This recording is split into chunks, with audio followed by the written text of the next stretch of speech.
பிரயாணியுடைய தொழுகை சொல்லுவாங்க, சலாத்துல் முசாஃபிர். கசர் என்று இருக்கிறது, தொழுகையை சுருக்கி தொழுவது. ஒன்று ஜம் இணைச்சி தொழுவது, சேர்த்து தொழுவது. அது மாதிரி வந்து ஜம்மு தக்தீம், ஜம்மு தஅഖீர், முற்படுத்தி தொழுவது. உதாரணமாக அசரையும் துஹரையும் துஹருடைய நேரத்தில் தொழுவது, ஜம்மு தஅഖீர் துஹரையும் அசரையும் அசருடைய நேரத்தில் தொழுவது. இப்ப இந்த மாதிரி 4 விஷயங்கள் இதுல இருக்குது. கசர் வந்து சுன்னா முஅக்கதா. ரசூல் ஸல்லல்லாஹு அலைஹி வஸல்லம் பயணத்திலே முழுமையாக தொழுதாக ஒரு ஹதீஸ் கூட இல்லை. பயணத்துல முழுமையாக தொழுதாக எந்த ஹதீஸும் கிடையாது. அதனால கசர் சுன்னா முஅக்கதா. சேர்க்கிறது ஜம்மு வந்து ஜாயிஸ். ரெண்டும் சட்டம் வேறுபடுது. ஏன்னா ரசூல் ஸல்லல்லாஹு அலைஹி வஸல்லம் சில பொழுது ஜம்மு செஞ்சிருக்கிறாங்க, சில பொழுது ஜம்மு செய்யாம இருந்திருக்கிறாங்க. ஆனா கசர் வந்து செய்திருக்கிறார்கள். பயணத்துல கசர் மட்டும் தான் செஞ்சாங்க. அப்ப எனவே பயணம் செய்யற ஒரு ஆள் வந்து கசர் செய்வது வந்து சுன்னா முஅக்கதா. கண்டிப்பா அவர் செய்யறது வந்து நல்லது, சுன்னா முஅக்கதா. சுருக்கி தொழுகிறது, கசர்னா சுருக்குறது. இப்ப இந்த இடத்துல இப்படி ஒரு விஷயம் இருக்காது. எப்படி நம்ம வந்து சுருக்கலானா துஹர் 2, அசர 2, மக்ரிப் 3 தான், இஷா 2, சுபு 2. அப்ப துஹரும் அசரும் இஷாவும் வரும். அப்ப இது ஜம்மு செய்கின்ற பொழுது ஜம்மு ஜாயிஸ், துஹரை அசர் துஹருடைய நேரத்தில் தொழலாம், அசருடைய நேரத்தில் தொழலாம். அதே மாதிரி வந்து மக்ரிப இஷா மக்ரிபுடைய நேரத்தில் அல்லது மக்ரிப் இஷா இஷாவுடைய நேரத்தில் தொழலாம், சுப தனியே தொழலாம். சரிதானே? இது ஒரு விஷயம்.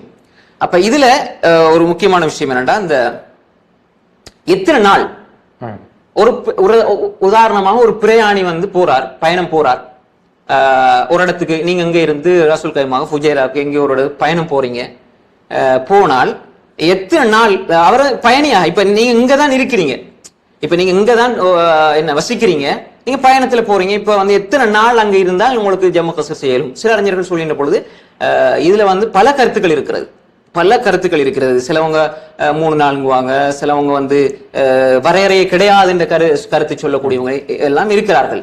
அப்ப இதுல நாம தேடி பார்த்த வகையில புகாரினுடைய 1080 செய்தி நினைக்கிறேன், 1080 அப்துல்லாஹ் அப்பாஸ் ரலியல்லாஹு அன்ஹு ரிவாயத் வருது. ரசூல் ஸல்லல்லாஹு அலைஹி வஸல்லம் அவங்க ஃபத்து மக்காவுடைய சந்தர்ப்பத்துல அதாவது நாங்க ரசூல் ஸல்லல்லாஹு அலைஹி வஸல்லம் 19 நாட்கள் தங்கி இருந்தோம், கசர் செஞ்சோம் வரையறுத்து வருது. அப்ப அதை சொல்லி போட்டு சொல்றாங்க, நாங்க எங்கேயாவது 19 நாட்கள் சென்றால் கசர் செய்வோம், அதை தாண்டினால் முழுமையாக தொழுவோம் என்ற ஹதீஸ் தான் எனக்கு சரியாப்படுது. நிறைய அறிஞர்கள் நிறைய கருத்து சொன்னாலும் ஹதீஸ்ல தேடி பார்க்கும்பொழுது தெளிவான ஒரு ஹதீஸ் ஒன்று இருக்கின்ற பொழுது இதுதான் சரியானது என்பது நமக்கு மனசுக்கு படுது. எனவே 19 நாள் வரைக்கும் என்ன செய்யலாம், அவர் வந்து சுருக்கி தொழலாம். 19 நாள் வரைக்கும். சில அறிஞர்கள் தேவை முடிகிற வரைக்கும் என்று சொல்ல கருத்தையும் இருக்கிறாங்க. அதுவும் ஏற்றுக்கொள்ளப்படக்கூடிய ஒரு கருத்து தான் சில அறிஞருடைய கருத்துக்கள் இருக்கிறது. அப்ப இன்னும் ஒரு விஷயம் இருக்கிறதுன்னு சொன்னால், இந்த 19 நாட்கள்ல ஒரு ஆள் வந்து இப்ப பயணமே போயிட்டீங்கன்னா பிரச்சனையா இல்ல. உதாரணமா வந்து நீங்க ரசூல் கைமா 2 நாள், அப்புறம் ஃபுஜைராக்கு 2 நாள், அப்புறம் உம்முல் கோயில் 2 நாள், இப்படி மாறி மாறி பயணம் போயிட்டு இருக்கீங்கன்னா பிரச்சனை இல்லை. அபுதாபி 2 நாள் அப்படி. இப்ப ஒரு இடத்துல போய் ஃபுஜைராக்கு போய் அங்க ஒரு ஹோட்டல்ல ஒரு 19 நாள் வரைக்கும் உங்களுக்கு கசர் செய்ய இயலும் தங்கி இருந்தால். அதான் கூடியதலான எண்ணிக்கை ஹதீஸ்ல வரையறுத்து இருக்கிறது. அப்ப ரசூல் ஸல்லல்லாஹு அலைஹி வஸல்லம் அதுக்கு மேல தங்கி இருந்தால் அதுக்கு மேல தொழுவாங்க என்பது நமக்கு தெரியாது, அப்படி சிலர் சொல்றாங்க.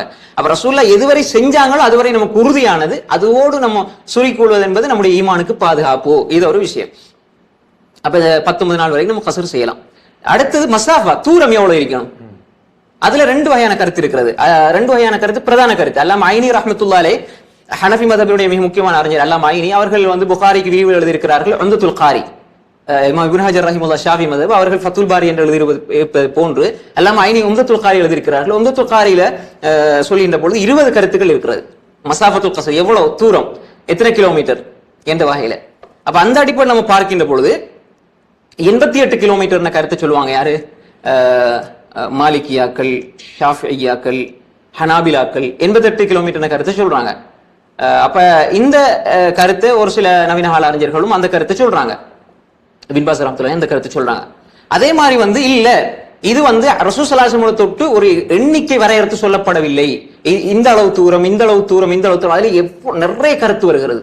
Abdullah Abbas, Abdullah Umar, Abu Bakr, Umar, Usman, Ali ரலியல்லாஹு அஜ்மஈன் நிறைய கருத்துக்கள் வரதுனால இதுல வரையறுத்து சொல்ல ரசூலுல்லாஹ் தொட்டு தெளிவாக வர இல்லை. அப்ப எனவே 2வது கருத்து சொல்லக்கூடியவங்க என்ன சொல்றாங்கன்னு சொன்னா, இதுல ரசூல் ஸல்லல்லாஹு அலைஹி வஸல்லம் வந்து இதை வரையறுத்து சொல்லவில்லை என்பதனால இது உருஃப் தான் தீர்மானிக்கணும். இதுதான் சரியான நிலைப்பாடு. சில மசலா மார்க்க விஷயங்களை பொறுத்தவரையில வழக்காறு மரபு எப்படி இருக்கிறது, இது பயணம் என்று சொல்லப்பட்டால், ஏன்னா குர்ஆன்ல அல்லாஹ் சொல்றானே வைதா லரப்தும் ஃபில் அர்தி ஃபலைஸ அலைக்கும் ஜுனாஹுன் அன் தக்ஸுரு மினஸ் ஸலா, நீங்க பயணம் போனால் சுருக்கி தொழுங்க, அது வரையறுத்து சொல்லப்படவில்லை என்ற கருத்தை பாதுல் ஹனாபிலா சில ஹனாபிலா ஹம்பலி மதஹப் சார்ந்த சில அறிஞர்கள், அது மாதிரி தாஹிரியாக்கள் சொல்றாங்க, அது மாதிரி இப்னு குதாமா சொல்றாங்க, அது மாதிரி இப்னு தைமியா, அது மாதிரி இப்னு கையிம், இமாம் ஷௌகானி, இமாம் ஷின்கீத்தி, இப்னு உஸைமீன், அல்பானி, உஸைமீன் ரஹ்மத்துல்லாஹி அலைஹி எல்லாம் இந்த கருத்தை சொல்றாங்க. அது மாதிரி அப்துல் அசீஸ் தரீஃபி போன்றவங்க, அது மாதிரி முஸ்தபா அலதவி இந்த காலத்துல உள்ளவங்க, இதுதான் நிறைய அறிஞர்கள் சொல்லிடக்கூடிய கருத்து. இதுதான் சரியான கருத்து. இரண்டாவது கருத்து, முதலாவதுல பாருங்க, மாலிகியாக்கள், ஷாஃபிஈயாக்கள், ஹனாபிலாக்கள், பின்பாஸ். இப்ப பின்பாஸ் உஸைமீன் முரண்படும் மொழி யார் எடுக்கிறது? இப்ப நம்ம குர்ஆன் சுன்னா அடிப்படையில் தான் நம்ம பார்க்கணும். உருஃப் என்ற அடிப்படையில் பார்க்கின்ற பொழுது பாதுல் ஹனாபிலா சில ஹன்பலி மதஹப் சார்ந்த சில அறிஞர்கள், லாஹிரியாக்கள், இப்னு குதாமா அல் மக்திசி ஹம்பலி மதஹப் சார்ந்த முகனி எழுதியிருக்கக்கூடிய இப்னு குதாமா, அது மாதிரி இப்னு தைமியா, இப்னு கையிம், இமாம் ஷௌகானி, அதே மாதிரி வந்து இமாம் ஷின்கீத்தி, அது மாதிரி அல்பானி, இமாம் இப்னு உஸைமீன் ரஹ்மத்துல்லாஹி அலைஹி அஜ்மஈன், அது மாதிரி அப்துல் அசீஸ் பின் மர்சூக் தரீஃபி, முஸ்தபா அலதவி போன்றவங்க இந்த கருத்துல தான் இருக்கிறார்கள். அப்ப எனவே நம்முடைய நிலைப்பாடும் இந்த ஹதீஸ் இதுதான் சரியான நிலைப்பாடு.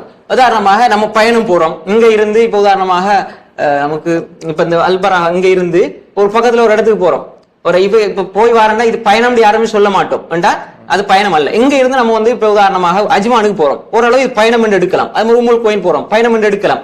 ஒரு வழக்காரின் அடிப்படையில நம்ம போறது இது பயணம் என்று இருந்தால் நம்ம சேர்த்து என்ன செய்யலாம், சேர்த்து சுருக்கி தொழலாம்.